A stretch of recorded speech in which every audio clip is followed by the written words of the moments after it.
네, 오늘도 우리 현장에 나와서 함께 예배하시는 여러분들, 또 온라인으로 함께 예배에 참여하는 분들, 다 하나님께서 같은 은혜를 주시기를 바랍니다. 오늘 설교 말씀 시작하기 전에 매우 더운 날씨인데도요, 여러분 많이 나와서 함께 예배할 수 있어서 너무나 감사합니다.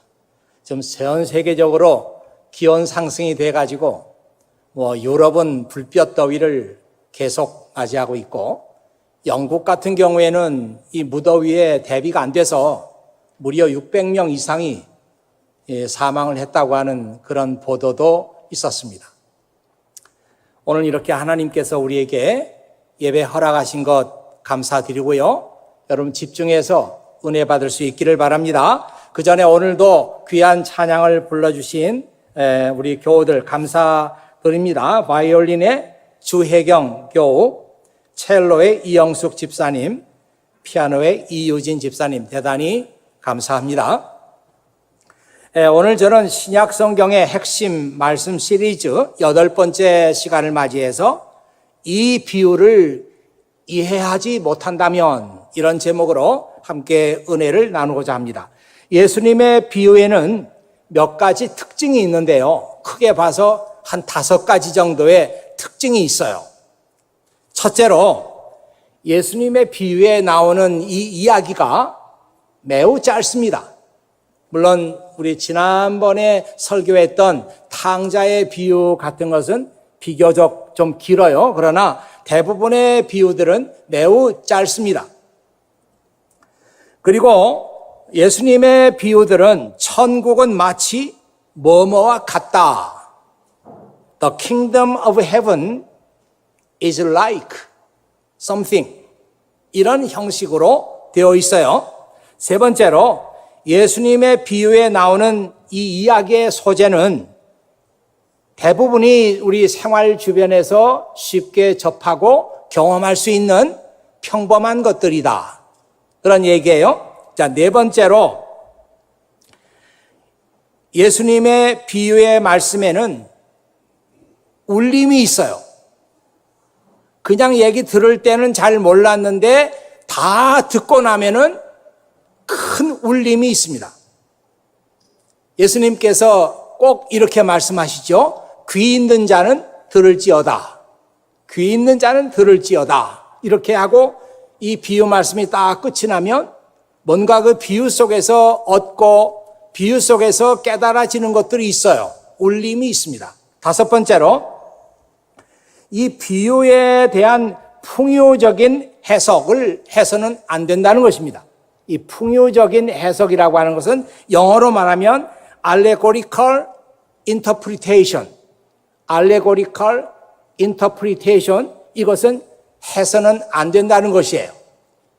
역사적으로 보면은 클레멘트나 오리겐이나 어거스틴이나 아주 훌륭한 교회의 교부들인데, 이들이 속해 있던 학파가 알렉산드리아 학파예요.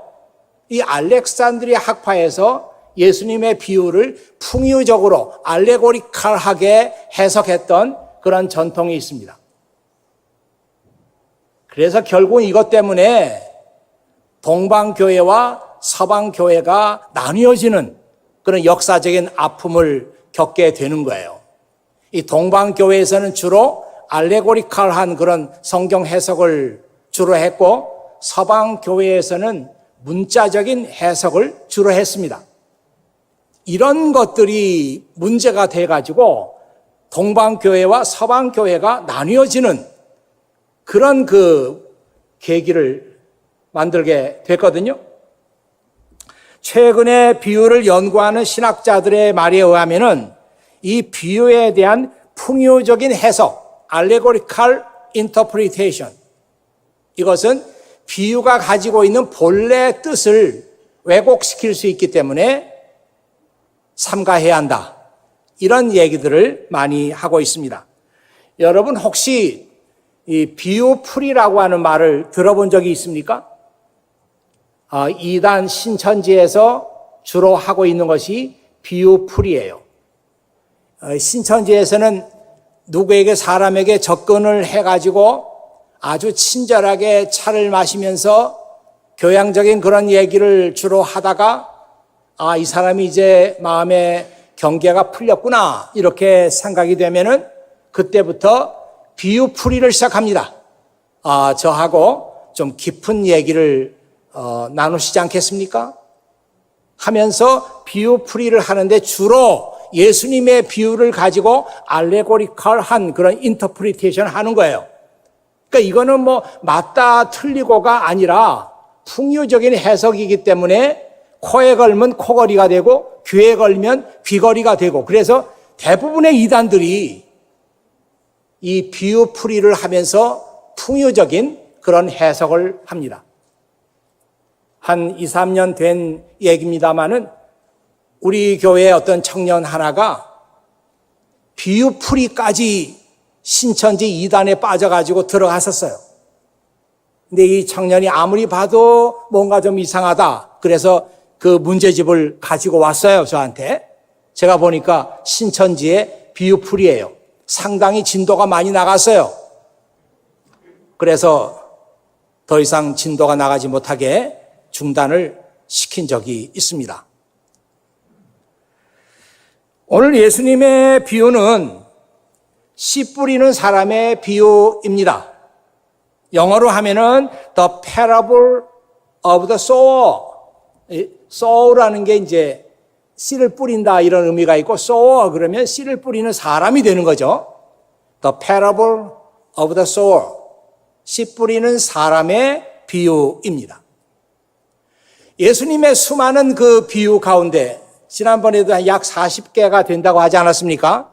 그런데 오늘 여러분에게 이 씨 뿌리는 사람의 비유에 대해서 말씀을 드리는 이유는 이 비유가 다른 모든 비유를 이해하는 하나의 인문과 같기 때문에 이 비유 말씀을 여러분과 함께 나누려고 하는 것입니다. 예수님께서 이렇게 말씀하셨어요. 마가복음 4장 13절에 있는 말씀인데요. 너희가 이 비유를 이해하지 못한다면 어떻게 다른 모든 비유를 이해하겠느냐? 이 씨 뿌리는 사람의 비유를 이해하면 다른 비유 말씀도 쉽게 이해할 수 있지만 이걸 너희들이 이해하지 못한다면 다른 비유도 너희가 이해할 수 없을 것이다. 예수님께서 그렇게 말씀하셨거든요. 그래서 이 비유가 다른 모든 비유를 이해하는 하나의 그 인문과 같은 그런 역할을 한다고 볼 수 있습니다. 자, 여러분 이 그림을 한번 봐주시기 바랍니다. 비교적 산뜻하게 잘 나가죠? 네. 빈센트 고흐가 그린 The Sower라고 하는 그런 그림입니다.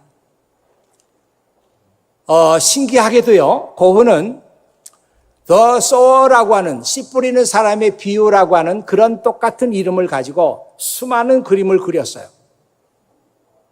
지금 남아있는 것만 해도 30개가 넘고요. 그리고 스케치까지 해놓은 것까지 하면은 굉장히 숫자가 많습니다. 그만큼 이 고흐는 씨 뿌리는 사람, 예수님의 그 비유 얘기를 들으면서 거기에서 많은 영감을 가지고 있었던 것 같습니다.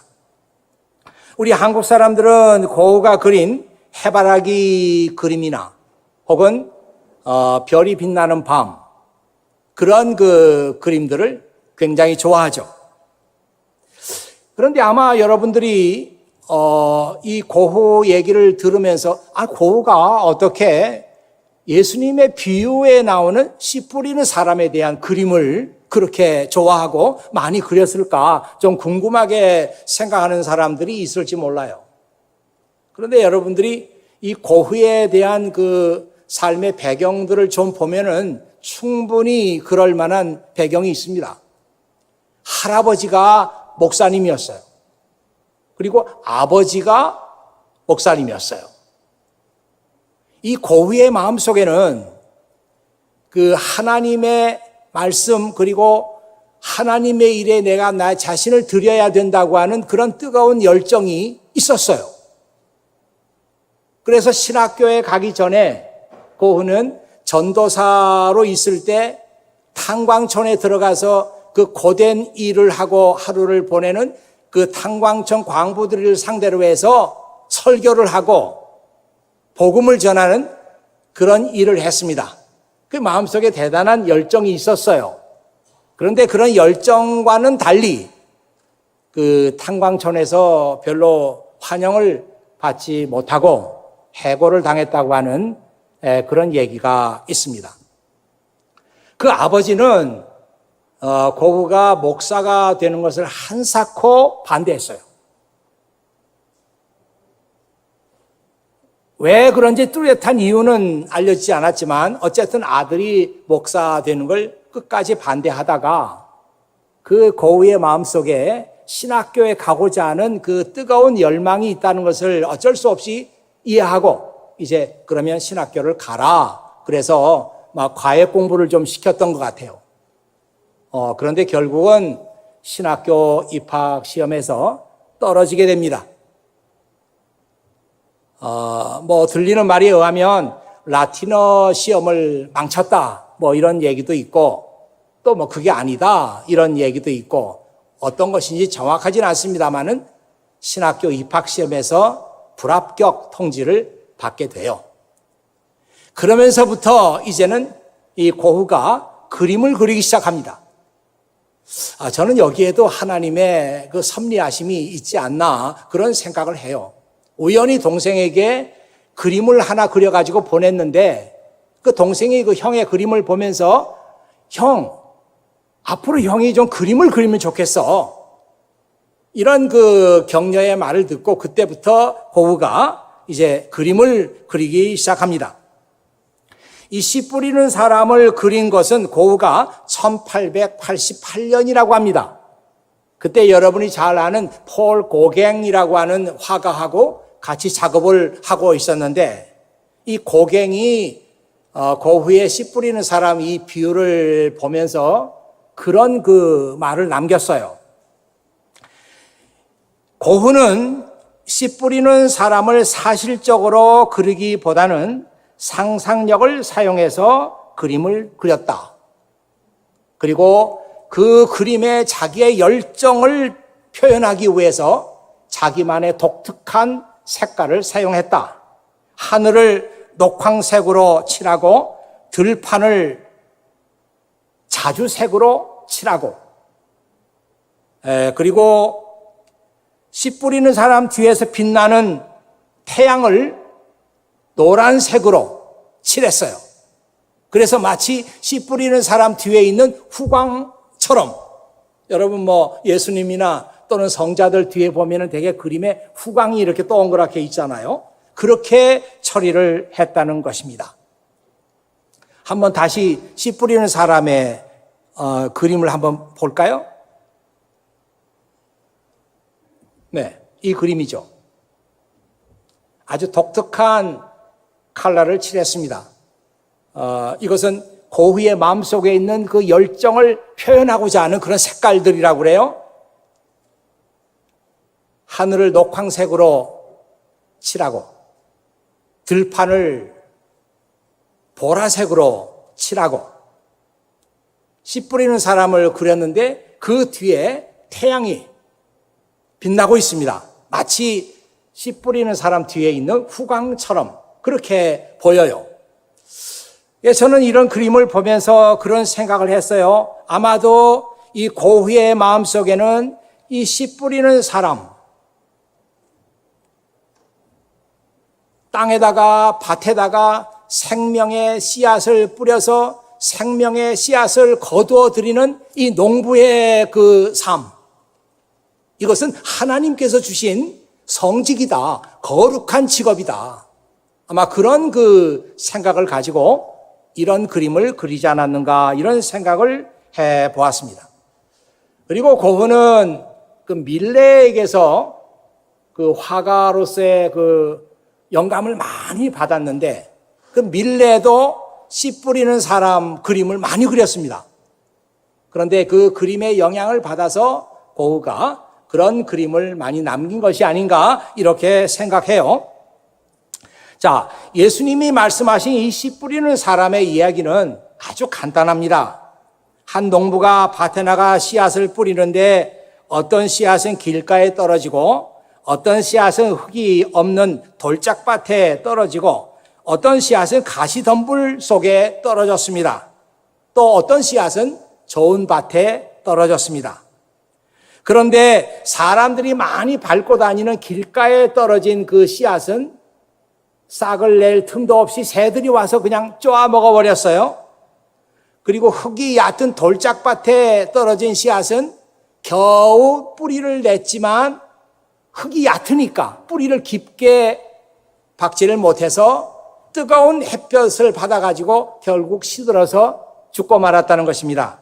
그리고 가시덤불 속에 떨어진 그 씨앗은 싹을 냈지만 위에 가시덤불이 이렇게 덮고 있으니까 자랄 수가 없어가지고 열매를 맺지 못했다. 그런데 좋은 밭에 떨어진 그 씨앗은 싹이 나고 자라서 많은 열매를 맺었다. 이게 예수님의 씨 뿌리는 사람의 이야기 전부예요. 이 이야기를 하고 예수님께서는 들을 귀가 있는 사람은 들어라, 이렇게 말씀하셨어요. 이 이야기가 쉽고 간단하고 아주 아무것도 아닌 것 같지만 귀가 있는 사람은 이 말씀을 들으면서 하나님 나라의 진리를 발견하게 될 것이다. 예수님께서 그렇게 말씀하신 거예요. 이 비유 말씀이 이제 이렇게 해서 다 끝이 났는데 아마 그래서 예수님께서 이 씨 뿌리는 사람의 비유가 모든 다른 그 비유를 이해하는 인문과 같다, 이렇게 말씀하신 이유가 그런 것이 아닌가 싶어요. 말씀을 다 끝냈는데 예수님의 제자들과 그리고 몇몇 사람들이 예수님께 왔어요. 와서 이 씨 뿌리는 사람의 이야기가 무슨 뜻입니까? 이렇게 물었어요. 그랬더니 예수님께서 아주 의외의 말씀을 하셨습니다. 너희에게는 하나님의 나라의 비밀을 알 수 있게 했지만 밖에 있는 사람들에게는 모든 것이 비유로 주어진다. 그 이유는 그들이 보기는 보아도 알지 못하고 듣기는 들어도 깨닫지 못하게 하여 돌이켜 용서받지 못하게 하기 위함이다. 사실 이 말씀은 예수님께서 그냥 하신 말씀 같지만 이사야 6장 9절에서 11절, 10절까지 있는 그 말씀을 예수님께서 인용하신 거예요. 아마도 이 말씀은 성경 말씀 가운데서 가장 어려운 그런 말씀 가운데 하나가 아닌가 싶어요. 아마 여러분도 이 복음서 말씀 읽으면서 예수님의 이런 말씀을 여러 번 읽었을 텐데 읽고 생각하면 생각할수록 그냥 골치가 아프고요. 이게 도대체 무슨 말인지 결국은 모르겠다. 그렇게 되거든요. 이 예수님의 이사야 6장 9절에서 10절. 내가 이 비유로 얘기한 것은 어떤 사람들은 깨닫게 하고 어떤 사람들에게는 절대로 깨닫지 못하게 하기 위해서 내가 비유를 사용했다, 이런 뜻이거든요.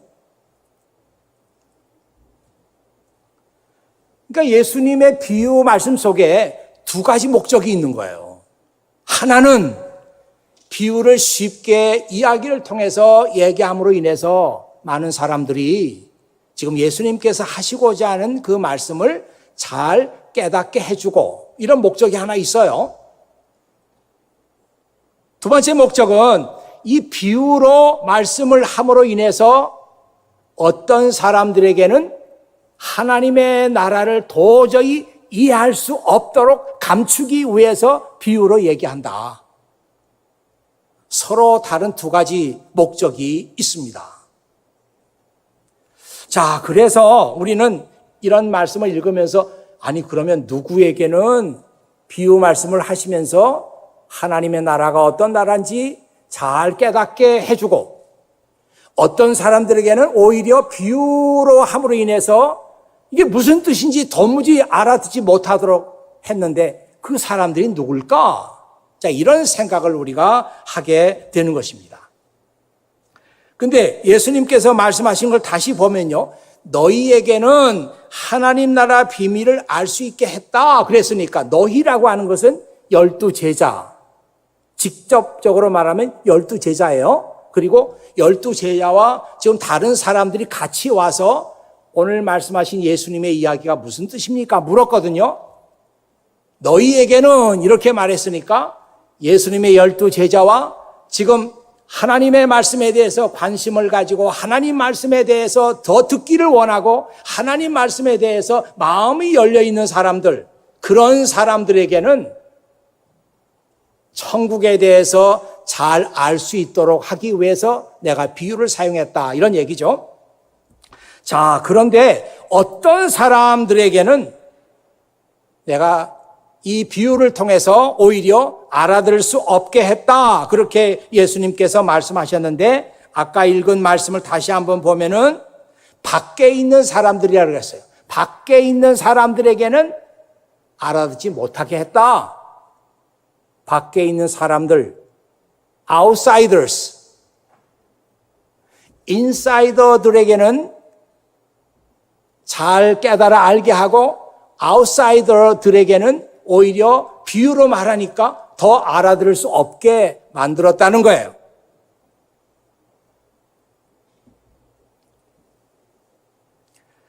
예수님께서 그날 씨 뿌리는 사람에 대한 비유 말씀을 했을 때 사람들이 얼마나 많이 모였는지 몰라요. 아마 여러분들이 상상력을 동원해야 얼마나 많은 사람이 모였는지 알 거예요. 그날 예수님께서는 그 갈릴리 호수 해변에 계셨거든요. 근데 수많은 사람들이 예수님 말씀 듣기 위해서 그날 모였어요.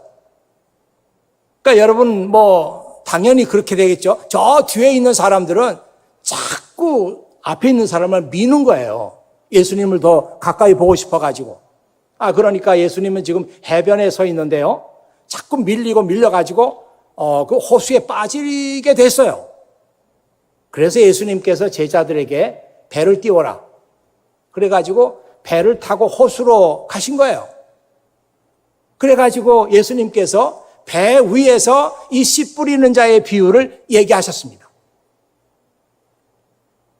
그리고 나머지 사람들은 전부 해변에 이렇게 구름대같이 사람들이 모여 있는데 어떤 사람들에게는 그 중에 비유로 말씀했기 때문에 하나님의 나라가 더 쉽게 이해가 되고 어떤 사람들, 아웃사이더라고 예수님께서 말씀하신 이 사람들은 오히려 비유로 말씀하셨기 때문에 알아들을 수가 없어요. 그래서 이 아웃사이더들이 누군가 하는 것을 여러분들이 오늘 이 더운 날씨에 교회 와서 씨 뿌리는 자의 비유 말씀을 들으면서 이 아웃사이더들이 이런 사람들이구나. 이거 하나 여러분들이 잘 듣고 가시기를 바랍니다.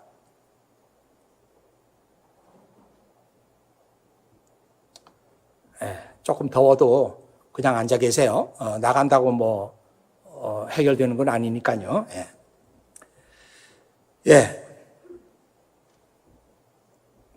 자, 이 가버나움에 왜 나타났냐 말이에요. 나타나가지고 그냥 예수님이 하신 일을 본 것이 아니라 소문을 내잖아요. 예수가 지금 귀신이 들렸다. 그래가지고 그 율법학자들이 이런 소문을 퍼뜨리니까 사람들이 다 그거 사실인 줄 알고 예수가 귀신이 들린 줄 알았어요. 그래서 예수님의 식구들까지도 예수님이 정신이 나가고 귀신 들린 줄 알고 그렇게 알았단 말이에요.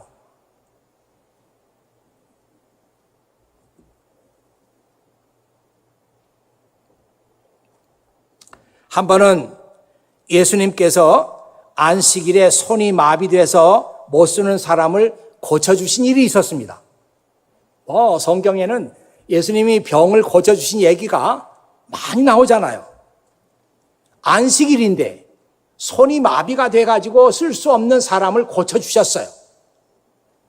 자, 그런데 그 광경을 보면은 사람들 가운데 정말 예수님께서 안식일에 병을 고치나 안 고치나 보자 하면서 예수님이 하시는 일들을 유심히 보는 사람들이 있었습니다.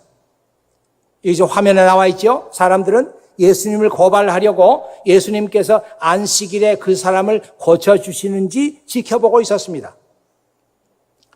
말씀을 조금 더 읽어 내려가면 예수님께서 분노하시며 주위를 보시고 사람들의 마음이 굳은 것을 아시고 슬퍼하셨습니다. 이게 무슨 얘기냐면 예수님이 보기에도 그날 좀 분위기가 이상해요. 안식인데 병을 고치나 안 고치나 아주 예수님을 뚫어지게 감시하는 사람들이 있어요. 그래서 예수님께서 물어봤어요. 사람들에게 안식일인데도 내가 병을 고치는 이런 착하고 선한 일을 하는 것이 옳다고 보느냐? 아니면 아무것도 안 하는 것이 옳다고 보느냐? 이렇게 물었는데 사람들이 일제히 입을 닫고 말을 못하는 거예요. 그래서 두 번째 말씀이 나온 거예요. 예수님께서 분노하시며 주변을 둘러보시고 사람들의 마음이 굳은 것을 아시고 슬퍼하셨습니다. 뭔가 분위기가 이상하잖아요. 그러니까 그 가운데 아까 읽었던 것처럼 예루살렘에서 온 사람들이 있었어요. 이 사람들이 예수님이 병을 고치나 안 고치나 다 지켜보고 있으니까 사람들이 아니 안식일이라도 평생 이렇게 손을 쓰지 못한 사람, 이 사람이 병이 나았다고 하는 것은 얼마나 기쁘고 감사한 일이에요. 안식일이지만 병을 고치는 것이 맞냐? 안 고치고 악한 일을 하는 것이 맞냐? 물어봤더니 말을 못하는 거예요, 사람들이. 이 사람들이 지금 예루살렘에서 온 사람들 때문에 말을 못하고 있구나. 그렇게 예수님께서 말씀하신 겁니다. 바리새파 사람들이 거기를 떠나 헤롯 당 사람들과 함께 예수님을 죽일 계획을 세웠습니다. 이 마가복음 3장 2절, 5절, 6절에 나오는 말씀이에요. 이 마가복음이 전체가 16장까지 있거든요. 16장까지 있으니까 3장이면 이제 예수님의 그 사역이 시작되는 초기 단계예요. 초기 단계부터 이런 일이 있었단 말이에요. 그러니까 여러분, 이 복음서를 좀 상상력을 가지고 이렇게 읽어보면, 야, 그 예루살렘에 있는 지체 높은 그 지도자들 있지 않습니까? 이런 사람들이 지금 갈릴리 지방에서 예수님을 중심으로 해서 예수님이 선풍적인 그런 인기를 끌고 있다고 하는 그런 소문이 다 들어간 거예요. 그래가지고 율법학자들을 보내고 바리새파 사람들을 보내서 예수가 도대체 무슨 일을 하는지 건건이 다 보고를 하도록 그렇게 했단 말이에요.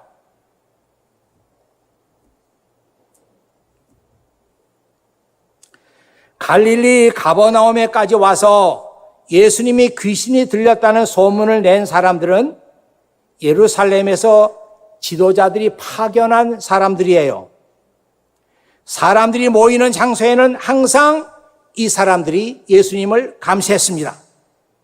예수님께서 씨 뿌리는 사람의 비유를 말씀하실 때도 사람들이 많이 모였는데 이 감시하는 사람들이 그 자리에도 있었어요. 이 사람들은 예수님께서 성령의 능력으로 병을 고쳐도 그게 아니고 예수가 귀신이 들렸기 때문에 귀신을 내쫓은 것입니다. 이런 나쁜 소문을 낸 사람들이에요.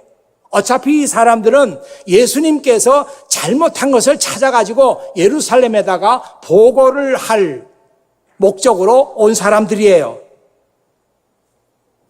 제가 오늘 여러분들에게 말씀하고 싶은 것은 바로 이 사람들이 예수님께서 말씀하신 아웃사이더들입니다. 예수님은 상당히 이 아웃사이더라고 하는 말을 통해 가지고 누군가 직접 얘기는 하지 않았지만 아웃사이더라는 사람이 바로 이런 사람들이에요. 영어에 deliberately라는 말이 있어요.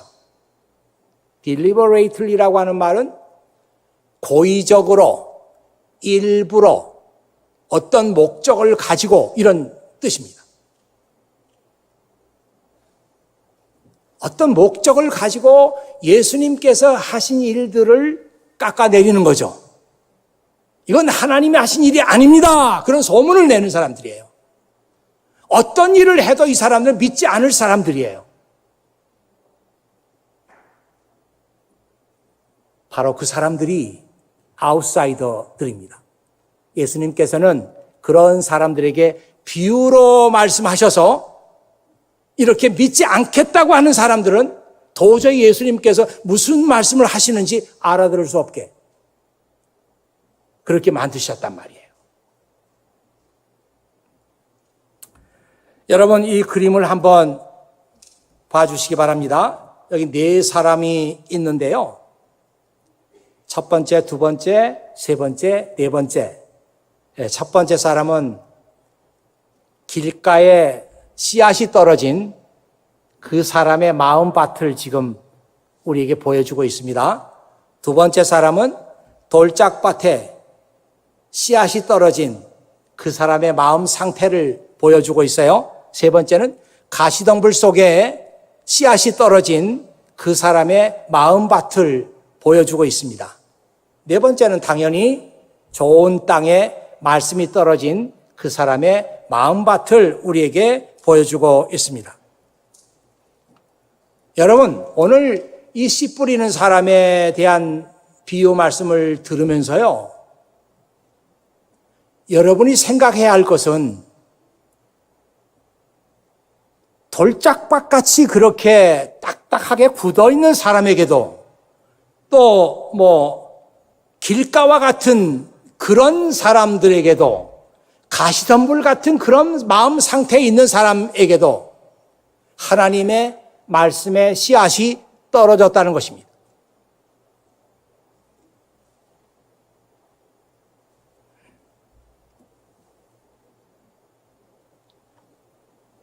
이게 중요한 거예요. 어떤 마음밭은 하나님의 말씀을 들을 준비가 안 된 그런 마음밭이 있어요. 그런 사람들에게도 씨앗이 떨어지고, 어떤 사람들에게는 금방은 싹이 날 수 없겠어요. 그래서 오랫동안 기다려야 되는 그런 마음밭에도 하나님의 말씀의 씨앗이 떨어집니다. 이 사람에게는 전도해도 소용이 없어요. 이런 사람의 마음밭에도 하나님의 말씀의 씨앗이 떨어집니다. 정말 예수님께서 말씀하신 대로 아웃사이더들, 도저히 이 사람은 몰라서가 아니고 나는 듣지 않겠습니다. 그거는 사실이 아니에요. 이러면서 사실을 왜곡하고 듣지 않겠다고 마음을 아주 닫고 있는 그런 사람이 아니라면 그 사람의 마음밭이 어떤 마음밭이긴 간에 하나님의 말씀의 씨앗이 떨어집니다. 어떤 사람은 금방 뿌리가 나지 않으니까 오랜 기간 기도해야 되고 오랜 동안 기다려야 되는 그런 마음밭도 있어요.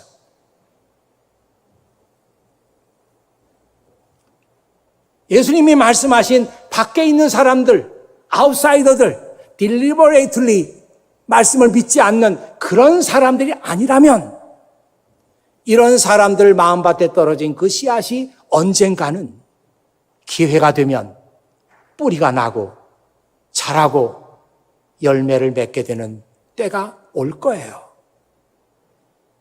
여러분, 고린도전서 3장 5절에서 7절 말씀 한번 보세요. 나나 아볼로나 주님께서 할 일을 맡기셔서 일하는 일꾼에 불과합니다. 나는 씨앗을 심었고 아볼로는 물을 주었으나 자라게 하시는 분은 하나님이십니다.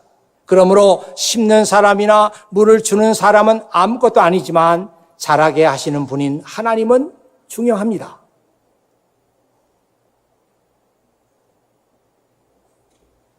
바울은 하나님께서 나에게 맡기신 사명은 사람들에게 다가가서 말씀을 뿌리는 그 작업, The sower죠. The sower.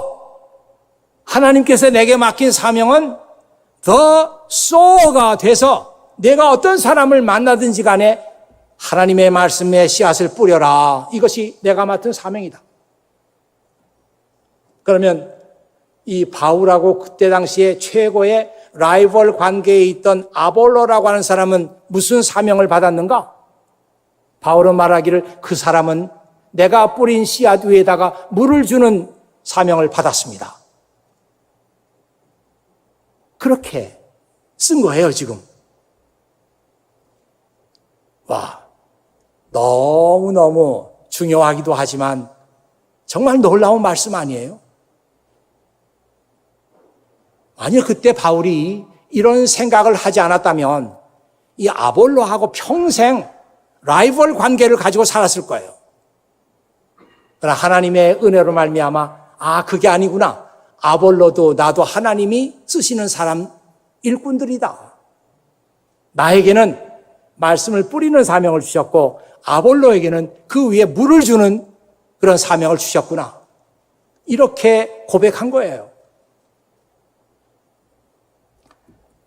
바울이 다니면서 말씀을 뿌릴 때 얼마나 많은 사람을 만났는지 몰라. 어떤 사람은 이런 사람, 저런 사람, 저런 사람. 오늘 예수님 말씀 속에는 4가지만 나오지만 4가지가 문제겠어요? 수많은 사람들을 봤어요. 그러나 바울은 상관하지 않고 그 사람들에게 말씀의 씨앗을 뿌렸습니다. 더 소로서 자기 책임을 다했어요. 이제 오늘 말씀을 마쳐가면서 여러분에게 가장 중요한 말씀을 드리려고 합니다. 그동안 우리가 이 씨 뿌리는 사람의 비유 말씀을 읽으면서 나 그 얘기 알아. 나 그 얘기 알아. 이렇게 생각을 많이 했고 그 다음에 대부분의 많은 사람들이 그래 나는 좋은 땅이 돼서 열매를 많이 맺어가지고 하나님께 영광을 돌릴 거야. 다들 그런 생각을 하면서 이 비유 말씀을 읽고 있었단 말이에요. 근데 오늘 예수님의 비유 말씀은 좋은 땅, 가시덤불 같은 땅, 무슨 돌짝밭, 길가, 땅에 대한 얘기가 아니에요. 오늘 예수님 말씀은 씨를 뿌리는 사람에 관한 얘기입니다. 내가 좋은 땅이 돼가지고 많은 열매 맺어가지고 하나님께 영광을 돌리겠다. 틀린 말 아니에요. 맞는 말이에요. 그러나 오늘 예수님의 이 비유 말씀의 초점은 땅에 있는 것이 아니고 뿌리는 사람에게 있어요. 오늘 이 말씀을 여러분들이 이렇게 읽으면서 그래. 그래서 나는 씨 뿌리는 사람 비유 말씀을 읽고 어떤 생각을 해야 되는 겁니까? 바울이 그랬던 것처럼 나에게도 더 소로서의 사명이 있구나. 여러분과 저에게 말씀의 씨앗을 뿌리라고 하는 그런 사명과 책임이 주어진 거예요. 좋은 땅이 되겠다. 그건 둘째 문제고 여러분들에게 소로서의 책임과 사명이 주어졌습니다. 아까 고호 얘기 들으면서 그림 보면서 그런 얘기 했잖아요. 고흐가 씨 뿌리는 그 사람의 뒤에 태양을 그려놓고 노란색으로 칠하면서 마치 농부의 뒤에 후광이 있는 것처럼 그렸다. 그것은 고흐가 그 농부의 직업을 성직, 하나님이 주신 직업으로 봤기 때문이다. 그런 얘기 기억하시죠? 여러분에게 더 소로서의 책임과 사명이 있습니다. 예수님 비유 말씀 읽으면서 이 생각을 안 하는 거예요. 그냥 좋은 땅이 되겠다고만 생각하지, 내가 이런 사람에게도 저런 사람에게도 말씀을 뿌려야 되겠구나, 더 소로서 내가 살아야 되겠구나, 이런 생각을 안 하는 거예요. 여러분들이 지금 말씀을 뿌려야 할 수많은 사람들이 여러분 주변에 있습니다. 여러분 가정에도 있어요. 아무리 전도하려고 해도 전도되지 않아. 길가와 같은 사람, 돌짝밭과 같은 사람, 가시덤불과 같은 사람들 여러분 주변에 많이 있어요. 하나님께서 나에게 소로서의 책임과 사명을 주셨구나, 이런 생각 다 여러분 지금 이 시간에 하세요.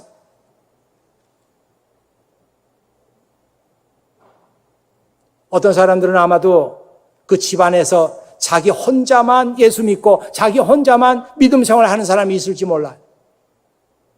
여러분의 사랑하는 부모에게, 여러분의 사랑하는 형제의 마음속에 여러분들이 더 소가 돼가지고 말씀의 씨앗을 뿌리라고 주님이 지금 말씀하고 계시는 거예요. 이 비유 말씀을 통해서 귀 있는 자는 들으라.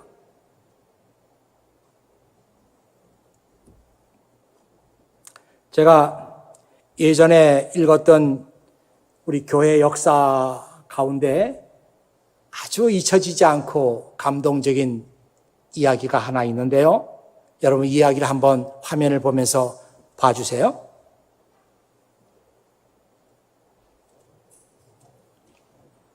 네, 화면 내주세요.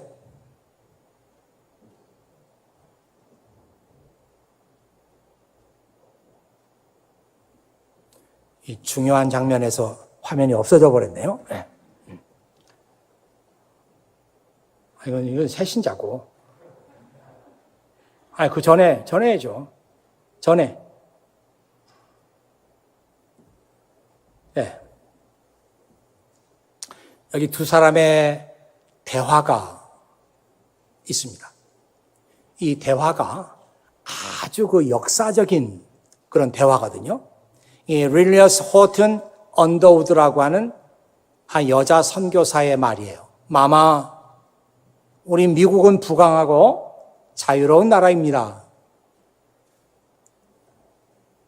이 얘기를 들은 왕후가 말합니다. 우리나라도 그렇게 부강하고 자유로운 나라가 될 수 있지 않겠어요? 다시 릴리어스 호튼이 말합니다. 마마, 그러하오나 그 나라보다 더 좋은 나라가 하나님의 나라입니다. 왕후가 대답해요. 그런 나라가 있다면 상감과 우리 백성들이 모두 가서 살았으면 좋겠습니다. 더 이야기가 있을 것 같은데 여기서 끝이에요. 다음 화면 한번 봐주시죠. 그 릴리어스 호튼, 이분이 누군가? 원래 이름이 이제 릴리어스 호튼 언더우드인데, 여러분 언더우드 아시잖아요? 우리나라에 처음으로 들어왔던 선교사입니다. 근데 이 릴리어스 호튼은 언더우드하고 결혼한 사람이에요. 한국에서 결혼을 했어요. 그래서 이 릴리어스 호튼이 여러분이 잘 아는 민비, 그러나 원래 이제 민비라고 하면 좀 안 되는 거죠. 명성황후라고 이름 붙여야 되는데 그 명성황후의 주치의였어요. 그래서 릴리어스 호튼이 기회가 있을 때마다 그 명성황후를 만나가지고 하나님 나라 이야기를 했던 거예요. 그래서 어느 날 자기하고 명성황후하고 나눴던 그 이야기를 여기 나와 있죠. 15 years among the top notch. 번역을 하면 상투장이들과 함께 했던 15년이라고 하는 그런 책에 명성황후하고 자기하고 나눴던 얘기를 남겨놨습니다. 이 릴리어스 호튼의 말에 의하면은 그 명성황후가 아주 브라이트한 그런 머리를 가지고 있었다고 합니다. 자기가 보기에는 이 세상 누구보다도 똑똑한, 총명한 그런 여자였다고 그래요. 그래서 이 명성황후가 이 호튼이 전해주는 그 예수님 이야기, 그리고 하나님 나라에 대한 이야기에 매우 관심이 많았대요. 그리고 특별히 명성황후는 선교사들이 본국에 갔다가 올 때마다 한 보따리씩 가져오는 그 외국의 문물들, 책, 과학적인 무슨 기계 이런 것들, 그것들에 대해서 너무너무 호기심이 많고 관심이 많았다고 합니다. 그래서 마음이 차차 성경에 대해서, 하나님의 나라에 대해서, 이 호튼이 말하고 있는 말에 대해서 마음이 열려가던 차에 1895년 10월 8일에 이 명성황후가 시해를 당하게 되죠. 불행한 일로 역사가 막을 내립니다. 이 호튼이 남겨놓았던 이 이야기, 지금 짤막한 얘기인데 이것은 1년 전에, 죽기 1년 전에 크리스마스 때 명성황후를 만나가지고 이런 대화를 나눴었다고 합니다. 참 아쉽고 좀 더 시간이 있었더라면 명성황후가 복음을 받아들이지 않았을까, 이런 아쉬운 마음이 있습니다만 그건 우리 생각이고, 하나님께서 이 명성황후의 마음속에 하나님의 말씀의 씨앗이 어렴풋이 떨어졌잖아요. 그것이 어떻게 자라고 어떤 결과를 맺을까 하는 것은 자라나게 하시는 분은 하나님이시니까. 어떤 결과로 나올지 우리는 정확하게 알 수 없지만 이런 안타까운 장면 하나를 여러분들에게 소개를 합니다. 아마도 여러분들의 생각 가운데도 더 소로스의 책임과 사명을 다 감당하지 못하면 아마 우리에게도 이런 안타까운 시간들이 있을 거예요. 내가 그때 복음을 전했어야 되는데, 내가 그때 엄마와 아빠에게 이 얘기를 했어야 되는데, 그런 안타까운 시간이 우리에게도 있을지 모릅니다. 오늘 예수님께서는 우리에게 땅에 대한 얘기가 아니라 소의 얘기를 하고 계시는 거예요. 들을 귀가 있는 자는 들으라. 여러분들에게 주시는 말씀이에요. 맞다. 하나님의 나라가 어떤 나라냐? 더 소로서의 책임과 사명을 감당하는 사람들에 의해서 하나님의 나라는 발전되어 나가고 더 성장해 나가는 나라이구나. 이것을 보여준 거예요.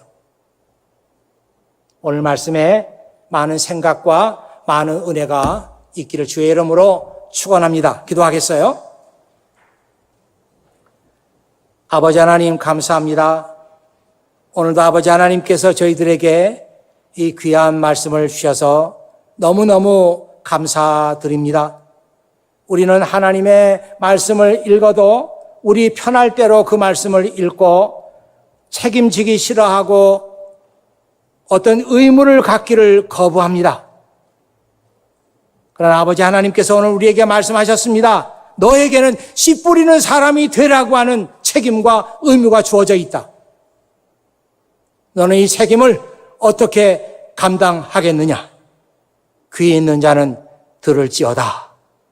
주님 그렇게 말씀하셨습니다. 사랑하는 우리 케임브리지 한인교회 교우들이 이 말씀을 들으면서 자기가 있는 자리에서, 하나님께서 나를 앉혀주신 그 자리에서 씨 뿌리는 사람으로 살아갈 수 있는 은혜와 축복을 허락해 주시옵소서. 우리 구주 예수 그리스도의 이름으로 기도하옵나이다. 아멘.